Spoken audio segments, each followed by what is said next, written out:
하나님의 말씀은 열왕기상 17장 1절에서 7절까지 다 같이 읽도록 하겠습니다.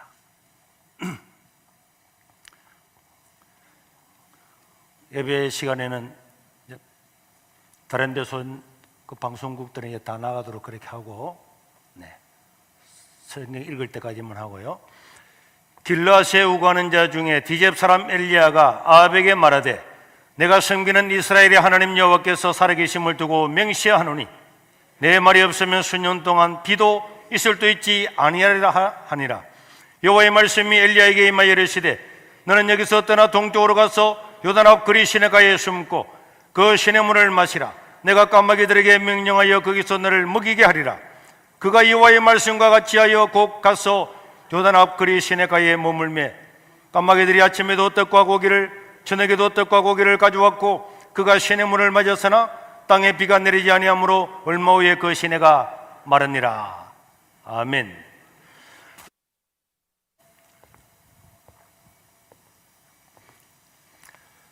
구약에 나오는 모든 선지자들은 자신이 외쳤던 메시지 때문에 권력을 가진 왕에 의해서 핍박을 당하고 심지어 죽임도 당했습니다.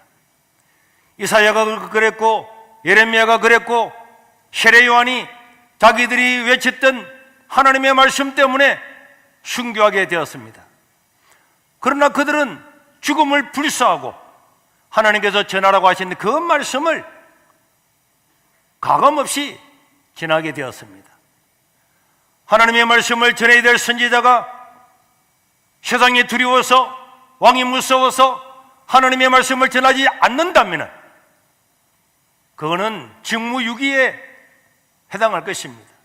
이 땅에도 각 나라에서 대통령이 각 나라 대사관에게 대사들에게 뭐라고 이야기를 했는데 그 대사가 그 뜻을 전하지 않거나 왜곡하거나 한다면 그는 당장 본국으로 소환될 수밖에 없을 것입니다.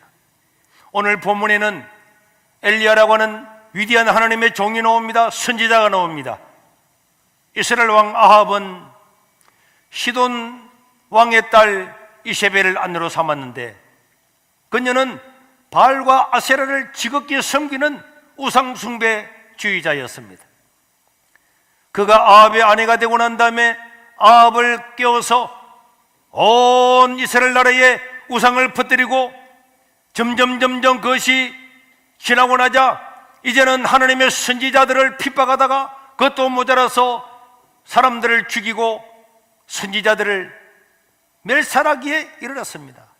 수많은 하나님의 종들이 광야에서 산에서 동굴에서 피난을 가서 7,000명 이상 되는 사람들이 숨어 살고 목숨의 위기를 느끼게 되었습니다. 이런 하나님의 선지자는 세상을 떠나고 우상숭배자들에 의해서 죽임을 당하고 그러한 하나님의 말씀을 지키지 않은 열망이 있는 사람들은 산으로 들로 도망가서 굴에서 피폐한 생활을 하고 있을 때에 이런 영적인 암흑기에 분연히 일어나서 목숨을 걸고 하나님의 살아계심을 나타내고 하나님의 말씀을 지냈던 사람, 그 사람이 바로 엘리야 선지자였습니다. 하나님은 나중에 엘리야에게 죽음을 맛보지 않는 놀라운 위로를 가지고 산채로 성천하는 그런 은혜와 복을 주기도 하셨습니다. 이 암흑기에 일어나서 하나님의 살아계심을 나타냈던 이 엘리야가 누굽니까? 오늘 본문 1절에 보면은 엘리야에 대해서 설명을 하고 있는데 길르앗에 우거하는 자 중에 디셉 사람 엘리야가, 엘리야의 고향 사는 마을은 디셉이라고 이야기했습니다. 그는 이름도 없는 시골 출신이었습니다. 왜? 성경 어디에도 엘리야 사건 말고는 디셉이라고 하는 이름이 단 한 번도 나오지 않습니다. 그만큼 산골에 있는 꼴짝이고 아무도 모르는, 알려지지 않는 그런 곳에 살고 있었던 사람이 엘리야였습니다. 엘리야가 누구인지, 그의 부모가 누구인지, 그의 가문이 어떻게 되는지 성경은 전혀 말하고 있지 않습니다. 아무도 그를 주목하지 않았기 때문에 그렇습니다. 엘리야는 그 시대에 누구도 주목하지 않고 누구도 알려지지 않았던 그런 사람이었습니다. 그러나 하나님께서는 엘리야가 믿음을 가지고 살아가는 그 믿음, 하나님 말씀을 바로 전하는 그 용기, 담대함을 통해서 민족을 해결시키고 하나님의 살아계심을 나타내는 위대한 도구로 사용했음을 믿으시기를 바랍니다. 오늘 내가 시골에 태어났느냐, 도시에 태어났느냐, 누가 나를 알아주느냐, 우리 가문이 어떻느냐, 그런 것은 별 문제가 아닌 것입니다. 남들이 알아주지 않는다고 절망하거나 낙심할 필요도 없는 것입니다. 엘리야는 예루살렘 사람도 아니었습니다. 사마리아 사람도 아니었습니다. 도시 사람도 아니었습니다. 그러나 그는 하나님 눈에 가장 위대하고 존귀한 하나님의 종이었습니다. 우리 성경에 보면은 이런 사람들이 많이 있죠. 여러분, 다윗 보십시오. 다윗이 전쟁터에 나갔을 때 다윗 알아준 사람이 있습니까? 골리앗 앞에 나가서 골리앗과 싸우겠다고 이야기하니까 형들조차도 나와서 이 교만한 놈아, 네가 양이나 치지 전쟁이 놀이터인 줄 아느냐 하면서 화를 내고 역정을 냈던 사건을 볼 수가 있습니다. 사람은 다윗이 누군지를 몰랐습니다. 여러분, 그렇기 때문에 우리가 사는 곳 시골이든 바닷가든 아무런 상관없는 것입니다. 장소가 상관이 없는 것입니다. 오직 하나님을 사랑하고 하나님의 말씀에 붙들리면은 하나님 그를 서시고 위대하고 존귀하게 만드는 줄로 믿으시기를 바랍니다. 오늘 또 이런 사람들은 이 온 땅에 얼마든지 있습니다. 겉으로는 평범하게 보이지만은 하나님은 그런 사람을 통해서 들어 서시는 것입니다. 그렇기 때문에 사랑하는 성도 여러분, 오늘 저와 여러분들은 나의 부모가 누구냐, 나에게 유산을 남겨주느냐, 어느 학교 출신이냐, 그런 것을 다 떠나서 내가 하나님 아버지 앞에 쓰임받을 수 있는 사람인지, 그곳에만 합격되면은 하나님은 누구든지 들어서 하나님의 종으로 사용할 수 있음을 믿으시기를 바랍니다. 저는 고등학교 다닐 때도 주의를 지키기 위해서 학교 퇴학을 당하고, 군대 가서도 특공대 가서 군대에서 주의를 지키는 것 불가능하다고 이야기했지만은 그렇게 얻어맞고 입술이 날라져 가고 목에 총구에 찔려서 피가 줄줄 흐르고, 그래도 하나님의 말씀을 지키고 예배를 사주했더니 하나님께서 전소대원은 100%로 예수 믿는 기적을 베풀어 주었어요. 우리는 환경이나 내가 있는 곳이나 그런 걸 두려워하는 것이 아니고 하나님을 섬기고 사랑하면은 하나님께서 그 사람을 위대하게 쓰는 거예요. 우리 중고등부 청년들도 보니까 40일 금식을 내서 40일 작정 새벽 기도를 하고 날 새벽마다 오는 친구들이 있더라고. 내가 지난주 토요일 날은 그 친구들을 불러서 기도해주고 또 내가 롯데리아를 드렸습니다. 그런데 또 우리 보니까 앞에 우리 손승욱 성우네, 자, 우리 성우도 우리 교회가 예배 때문에 어려움을 당한다는 이야기를 듣고 3일 동안 금식을 했대요. 3일 동안 금식한 거 맞아요? 네. 몇 학년이에요? 이제 4학년. 이제 4학년 올라가고. 그런데 어떻게 금식하려고 그렇게 생각을 했어요? 지난주 목사님의 설교를 듣고 애쓰다가 먹지도 마시지도 말라 해서 금식을 하게 됐어요. 목사님 설교를 듣고 애쓰다가 3일 동안 죽으면 죽으리라 했던 그것에 따라서 3일 동안 금식을 했다고? 네. 처음 3일 금식했겠네? 네. 배고프지 않았어요? 배고팠어요. 많이 고팠어요? 아니, 그렇게 많이 고프진 않았어요. 야, 그래 기도할 때 뭐라고 기도했어요? 나라를 위해서 기도를 하고, 나를 위해서 기도하고, 또 목사님을 위해서 목사님을 이런 훌륭한 또 할머니가 아프셔서 할머니를 위해서 할머니가 아프신데 빨리 낫게 해달라고 이렇게 기도를 했네. 네. 승우가 기도하는 때 엄마 아빠는 뭐 했어요? 같이 금식을 하셔서 같이 금식을 했네. 네. 승우 때문에 평생 안 하던 부모님도 금식을 다. 하나님이 우리 성우를 다윗처럼 모르드게처럼 에스더처럼 사용하기를 바랍니다.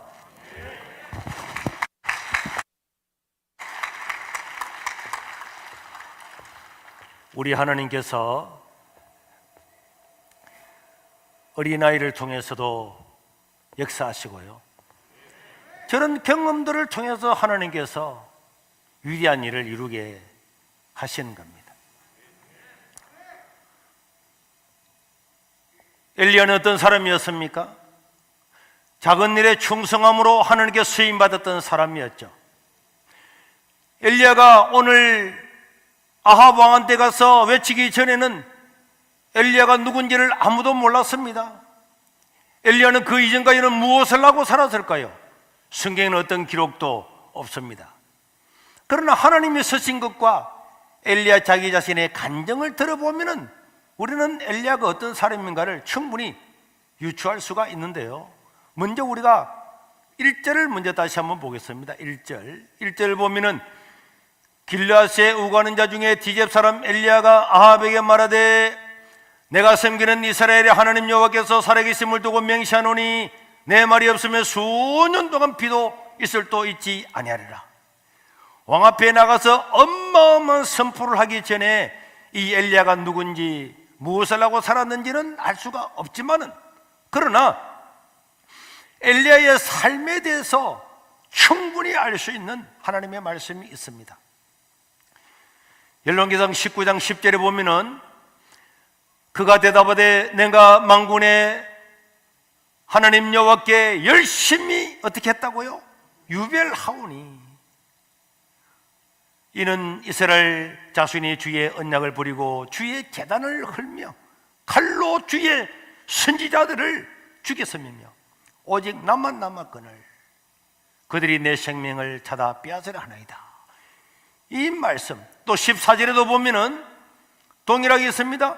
내가 대답하되 내가 만군의 하나님 여호와께 열심히 특심했다. 열심히 유별하게, 요즘 같으면은 열심히 너무 열심히 사람들마다 너무 그렇게 믿지 마 할 만큼 열심히 믿었다고 본인이 두 번이나 하나님 앞에 이야기하고 있습니다. 엘리야가 어떤 청소년의 시기를 지났는지는 모름에도 불구하고 엘리야는 하나님의 선지자들이 이세벨의 칼날 아래 죽어가고 고통을 당하고 있을 때도 그 전에도 하나님을 사랑하는 마음이 열심히 특별한 거예요. 유별했습니다. 우리가 하나님을 사랑할 때에 어디에 있든지 무엇을 하는데 열심히 유별하게, 학생이 왜 그래? 공부하면 되잖아. 다음에 대학 가고 난 다음에 신앙생활 잘하면 되잖아. 저는 그런 말을 많이 들었어요. 군대 갔더니 군대는 하나님도 다 이해해줘, 걱정하지 마, 군대잖아, 제대하러 온 다음에 열심히 믿으면 되잖아. 사람들은 그렇게 말할지라도 우리는 우리가 있는 현재 상태에서 열심히 특심하게 하나님을 신뢰하고 믿고 사랑하면은 하나님은 이런 사람을 들어서시는 줄로 믿으시길 바랍니다. 열심히 특심하고 열심히 유별했던 엘리야를, 이름 없는 엘리야를, 시골 사람 엘리야를 들어서 하나님은 세상을 바꾸었던 것입니다. 우리 하나님은 사람을 외모로 보지 않는다고 성경이 수도 없이 말하고 있습니다. 다윗을 뽑을 때도 사무엘상 16장 7절에 보니까 여호와께서 사무엘에게 이르시되 그의 용모와 키를 보지 말라. 내가 이미 사울을 부렸노라.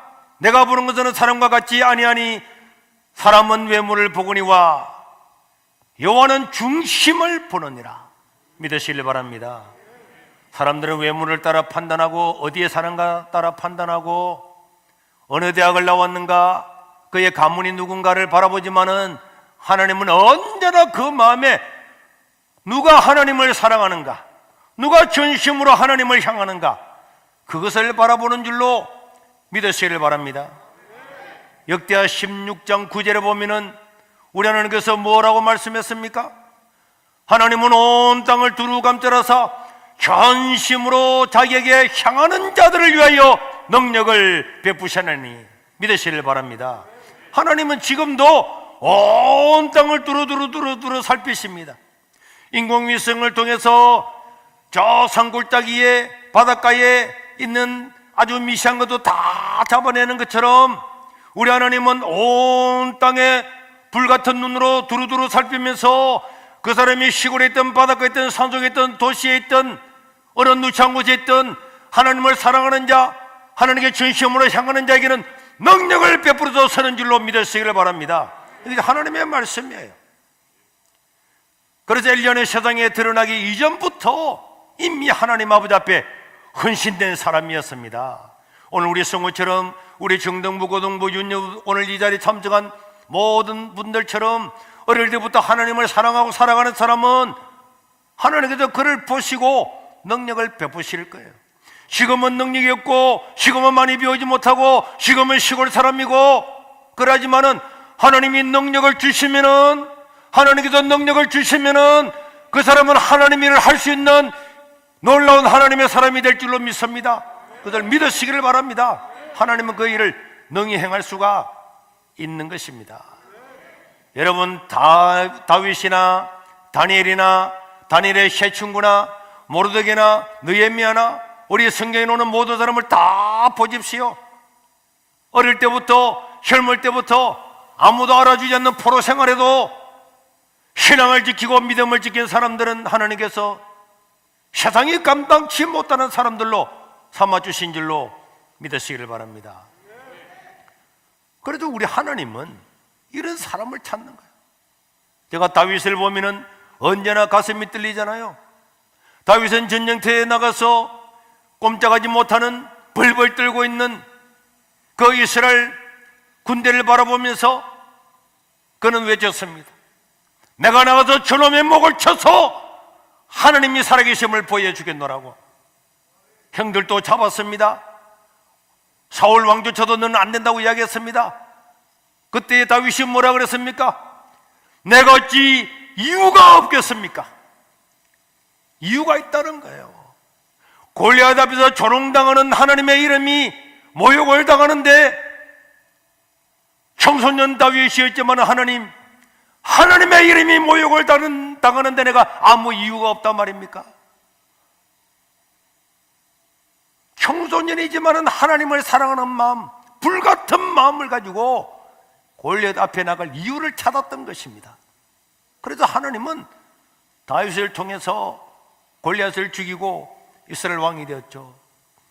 다니엘이나 세 친구도 젊을 때 청소년 때에 자기의 그 유리한 장학금을 부리고 왕실 아카데미에 그 놀라운 자리를 다 내버리면서 왕이 주는 음식, 우상에 제르던 음식을 먹지 않겠다고 그런 결단에서부터 이 사람들은 하나님 아버지 앞에 세움을 받고 이런 걸 보고 하나님은 그들에게 능력을 주었잖아요. 학문의 능력, 총명을 주고 지혜를 주고 꿈과 환상을 해석할 수 있는 능력을 줌으로 말미암아서 그 세 친구들은 각도의 수령이 되고 다니엘은 총리가 되는 그 일을 감당할 수가 있었던 것입니다. 우리가 하나님을 신뢰하면은 하나님을 의지하면은 약한 자를 강하게 하시고 가난한 자를 부하게 하시고 세상에서 조롱받는 자들을 들어서 지혜로운 자를 부끄럽게 하는 그런 도구로 사용하게 될 줄로 믿습니다. 그런데 왜 사람들은 이 놀라운 진리를 알면서도 왜 하나님의 말씀대로 살지 못하고 세상에 굴복하고 살까요? 왜 그럴까요? 그것은 잘못된 믿음을 가졌기 때문에 그렇습니다. 믿음은 미래를 예측하지 않는 것입니다. 따라합시다. 믿음은 미래를 예측하지 않는다. 여러분, 믿음이라고 하는 것은 내가 이 믿음의 일을 행했을 때에 나에게 얼마나 불이익이 올까? 그것을 예측하지 않는 것이 믿음이란 말이에요. 1절을 다시 볼까요? 길르앗에 우가는 자 중에 디셉 사람 엘리야가 아합에게 말하되, 누구한테 말했다고요? 아합한테 말했습니다. 내가 섬기는 이스라엘의 하나님 여호와께서 살아계심을 두고 맹세하노니 내 말이 없으면 수년 동안 비도 이슬도 없을 것이다. 누구한테 이야기했습니까? 아합한테. 지금 선지자들을 쳐주겠다 그랬잖아요. 그래도 하나님을 믿는 사람은 산으로 들로 동굴로 도망갔다 그랬잖아요. 그런데 왕 앞에 나가서 이 말을 하면은 죽을 수밖에 없는 위기가 다가온 거죠. 그럼에도 불구하고 하나님의 말씀이 엘리야에게 임했다 그랬어요. 하나님께서 엘리야에게 이 말씀을 전하라고 하니까 내가 이 왕궁에 가서 이 말씀을 전하면 오늘 내가 죽을 것이다. 지금도 선지자를 죽였는데 왕 앞에 가서 이 말을 하면 죽지 않겠냐? 야, 죽게 되면 나의 가족은 어떻게 되고 내 꿈은 어떻게 되고 다 그런 걸 생각하면은 미래를 예측하면은 죽을 수가 없는 것입니다. 미래를 예측하면은 포기할 수밖에 없는 것입니다. 그러나 여러분, 믿음이 무엇입니까? 믿음은 미래를 예측하지 않는 것입니다. 어떤 미래가 예측될지라도 그 예측은 나와 상관없이 오직 하나님이 하신 말씀을 지키면은 미래는 어떻게 되든지 그는 하나님께 맡기면 되는 줄로 믿으시기를 바랍니다. 맹름 많다. 다 돌아가라 그래라. 겁나는 사람 돌아가라 그래라. 남은 사람도 너무 많다. 돌아가라 그래라. 다 돌려보더니 300명 남았습니다. 적은 10만 명이 넘는데 300명을 가지고 이길 수 있을까요? 우리 인간의 예측으로는 불가능합니다. 안 됩니다. 그럼에도 불구하고 기도하는 하나님의 말씀, 전하진 하나님의 말씀을 따라서 그 작전대로 함으로 말미암아서 300명의 군대가 적을 물리치고 나라를 구하게 된 줄로 믿으시기를 바랍니다. 그렇기 때문에 오늘 또 미래를 예측하지 말고 하나님의 말씀을 더 소중히 여기고 따르는 사람에게는 하나님께서 그들을 존귀하게 사용하실 거고 하나님 그 사람들을 통하여 하나님 이름을 더 높이게 될 줄로 믿습니다. 사도 바울도 이런 말씀을 했습니다. 고린도서 5장 7절에 보니까 사도 바울은 뭐라고 말했습니까? 우리는 믿음으로 행하고, 따라합시다. 우리는 믿음으로 행하고 보는 것으로 행하지 아니함이로다. 사람들은 눈에 보이는 것들, 환경이나 현실이나 상황이나 눈에 보이는 예측을 가지고 하나님의 말씀을 져버리지만 사도 바울은 우리는 믿음으로 행하고 눈에 보이는 것으로 하지 아니했다. 이것이 바울의 간증이란 말이에요. 우리는 지난 3월달부터 계속 하나님 아버지 앞에 예배를 드리고 오면서 6번 고발을 당하고 경찰 조사를 받고 검찰에 기소되어서 지금 재판 중에 있습니다. 저는 지난 주 목요일 새벽에 하나님께 기도했어요. 하나님, 우리 교회 성도들은 고발을 당해도 어떻게 하든지 예배를 드리지만은 한국 교회를 보세요. 다 예배가 중단되었잖아요. 이 예배가 중단되고 나면은 앞으로 어떻게 되겠습니까? 지난 2월달부터 지금까지 1년의 세월이 지났습니다. 1년 동안에 교회 가지 못했던 초등학생들, 중학생들, 고등학생들, 청년들 어떻게 될까요? 그냥 다음 세대 대가 끊겨진 겁니다. 앞으로 우리 교회가 어떻게 되겠습니까? 그것을 하나님께 아뢰면서 간절히 기도하고 있는데 저한테 감동이 와서요. 세계로 교회가 앞장서라. 그래서 제가 그런 감동을 받고 난 다음에 아침이 오기를 기다렸다가 바로 법무부 김성교 장로에게 전화를 걸었습니다. 법률적인 문제 자문을 받아보려고 우리가 이 종교의 자유의 회복을 위해서 교회가 폐쇄가 되고 교회가 폐쇄가 되면은 헌법 소원과 가처분 신정을 통해서 만약에 가처분이 인용이 되어서 우리가 이기게 되면은 한국교회 전부 다 교회 자유가 오는 것이고 만약에 인용이 되지 않으면은 우리 교회는 무기한으로 폐쇄에 들어가는 거예요. 그러나 저는 그 길을 결정을 했고 바로 목요일 저녁에 장로님들 부부를 다 모아놓고 설명을 했더니 장로님들이 만장일치로 그 일을 행하고자 했습니다. 그러고 난 다음에 금요일날 새벽에 직분자들을 모아놓고 그 설명을 하고 주일날, 지난 주일날 여러분들한테 공식적으로 발표를 했습니다. 딱 오늘 일주일입니다. 일주일 지났는데 여러분 일주일 사이에 한국교회에 어마어마한 변화가 생겼음을 믿으시길 바랍니다. 우리는 누구한테 이것을 알리지 않았어요. 이렇게 하겠다고 이야기하지 않았습니다. 누가 알렸습니까? 기자회견 했습니까? 안 했습니다. 그런데 이 말이 어떻게 퍼져나가서 주일날 그 이야기를 했는데 월요일날, 화요일날 한국에 있는 수많은 목회자들이 지지를 하고 수천 교회가 동참을 하고, 그래서 자기들이 자발적으로 전국에서 모여와서 세계로 교회를 지지한다고 했어요. 그러고 난 다음에 공중파 방송에, 메인 방송에 전부 다 유서가 다 나갔습니다. 오늘도 여러분 YTN을 비롯해서 MBC고 KNN이고 다 와서, 국제신문이고 와서 전부 다 오늘도 다 보도를 했습니다. 미래를 예측하지 아니하고 하나님의 말씀을 따라서 주시는 대로 행했을 때에 앞으로 되어질 일은 모르지만은 앞으로 되어질 일도 하나님께서 함께 하실 줄로 저는 믿습니다. 여러분, 다윗도 시편 3편 6절에 보니까 수많은 역경과 고난을 맞았을 때에 하나님께 뭐라고 고백했습니까? 천만인이 나를 이용하고 진친다 할지라도 나는 두려워하지 아니하리라. 다윗 한 사람 주변에 1000만 명이 둘러싸서 진을 쪄서 칼을 가지고 창을 가지고 견준다 할지라도 하나님 우리와 함께 하시면 능히 이길 줄로 믿습니다.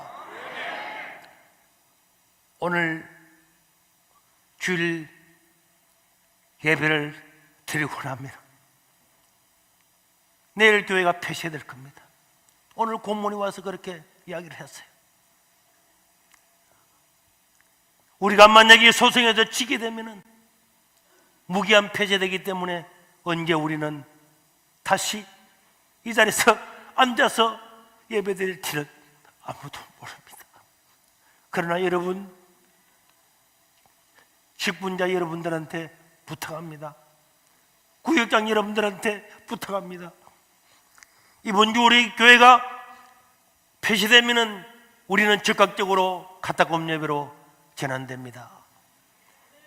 직분자들과 구역장들은 엄청난 부담을 짊어져야 되지만은 이때가 우리가 하나님 앞에서 헌신할 기회임을 잊어서는 안 됩니다. 이는 우리의 영광이 될 줄로 믿습니다. 언젠가 훗날에 이 날을 기억하면서 우리는 자랑스럽게 생각할 거고 이 날을 간증할 날이 오게 될 줄로 믿습니다. 훗날 이 날을 되돌아보았을 때에 이 날에 참여하지 못한 사람들은 오히려 통곡을 하면서 내가 그 날에 왜 참여하지 못했을까? 그때 내가 왜 헌신하지 못했을까? 오히려 부르짖을 것입니다. 우리의 헌신과 섬김을 두려워해서는 안 돼요.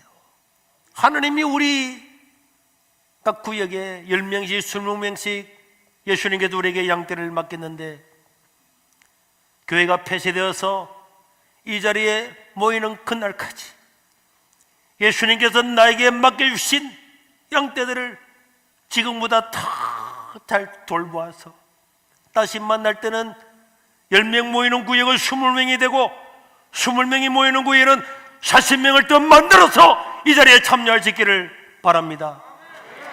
두려워하지 마시기를 바랍니다. 여러분, 두려워하지 마시기를 바랍니다. 이것을 즐거움으로 삼고 천만인이 나를 내어 살지라도 나는 두려워하지 않으리라. 이런 결심을 가지고 섬겨야 될 것이고 오직 영광의 하나님의 손길이 우리와 함께 할 줄로 믿습니다. 그리고 우리 어린 주일학생들, 청소년들 기억하시기를 바랍니다.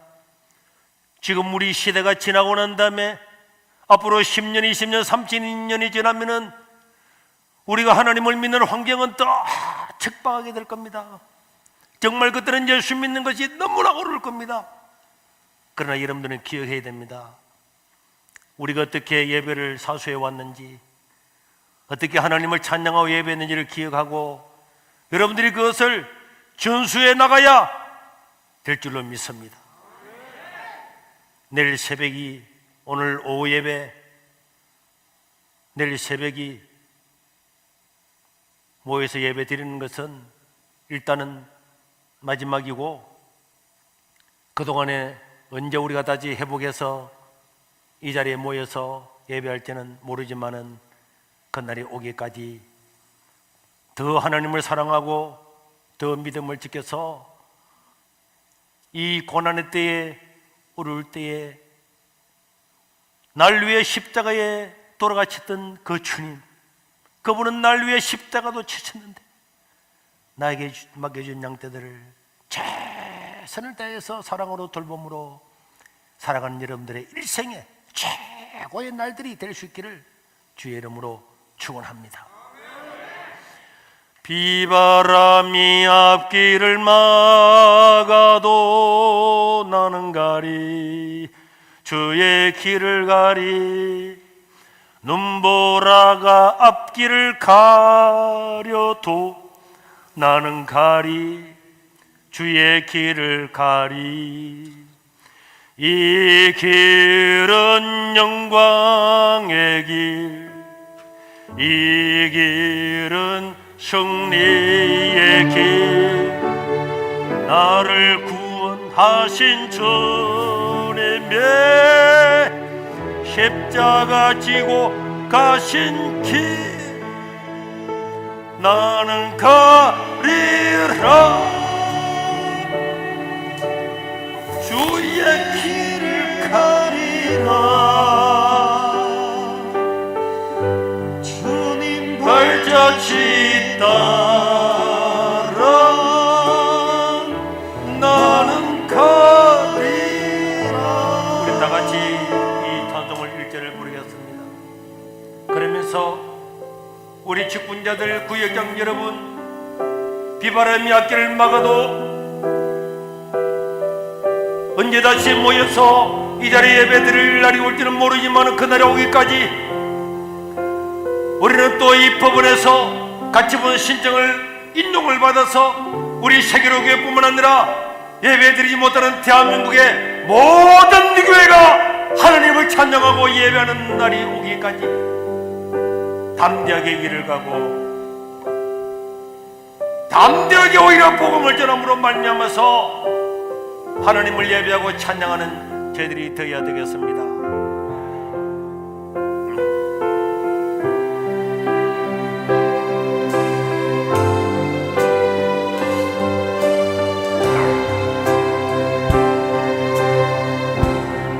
비바람이 앞길 막아도 나는 가리, 주의 길을 가리.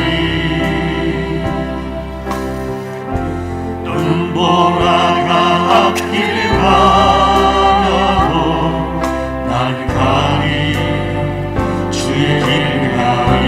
주여, 이 길은 영광의 길입니다. 영광의 길, 이 길은 승리의 길. 나를 구원하신 주님의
우리 직분자 여러분, 구익적 여러분, 주님이 땅에 오신 마음으로 날 위해 십자가 지친 그 마음을 기억하고 교회가 폐지되어 있는 날 동안에 나에게 맡기신 주님의 양떼들을 섬기고 사랑하고 돌봄으로 하나님의 사랑을 힘입고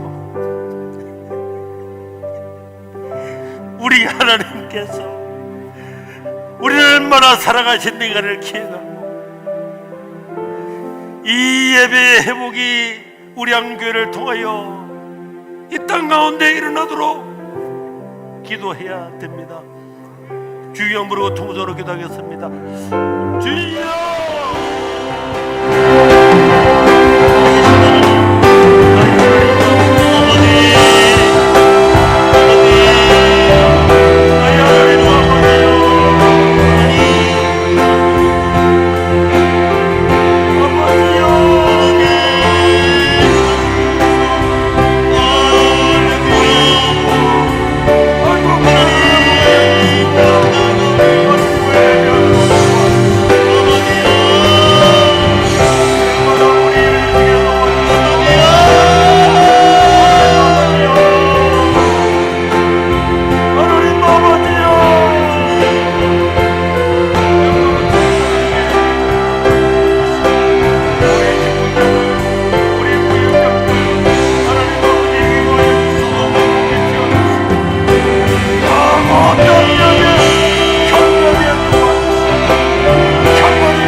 자비로우신 우리 하나님, 오늘 이 자리에 와서 하나님을 찬양할 수 있고 예배할 수 있고 우리를 구원하신 주님 그 이름을 찬양할 수 있는 놀라운 은혜를 주신 것을 감사합니다. 우리 대극장에서 또 우리 교육관 7군데서 함께 예배하는 모든 주의 백성들과 또 이 자리에 올 수 없어서 유튜브로 예배드리는 모든 주의 백성들을 위로하여 주시고 우리 한교회가 헌신함으로 이 땅 가운데 이 나라 가운데 예배 회복이 일어난다면 우리 기꺼이 감당할 것입니다. 우리 하나님 아버지여, 또 모든 것을 심사하는 북한들의 마음도 하나님께서 감동하여 주시고 이 나라의 자유와 이 나라의 올바름이 증거될 수 있도록 하나님 역사하여 주시고 우리가 속히 다시 이 자리에 와서 하나님을 찬양하고 예배할 수 있도록 주의 종들을 근거하여 주시고 또 하나님께서 역사하여 주시옵소서. 오늘도 우리가 하나님 아버지 앞에 귀한 예물을 드렸습니다.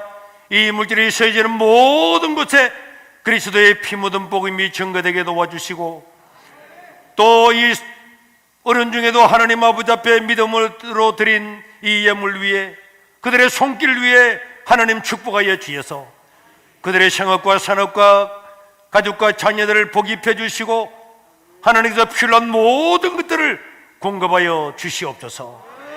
우리 구주 예수님 이름으로 축복하고 기도드리옵나이다. 아멘. 광고 드리겠습니다. 성도 여러분 평안하셨습니까? 세계로 교회는 교회와 이웃을 위해 기도하고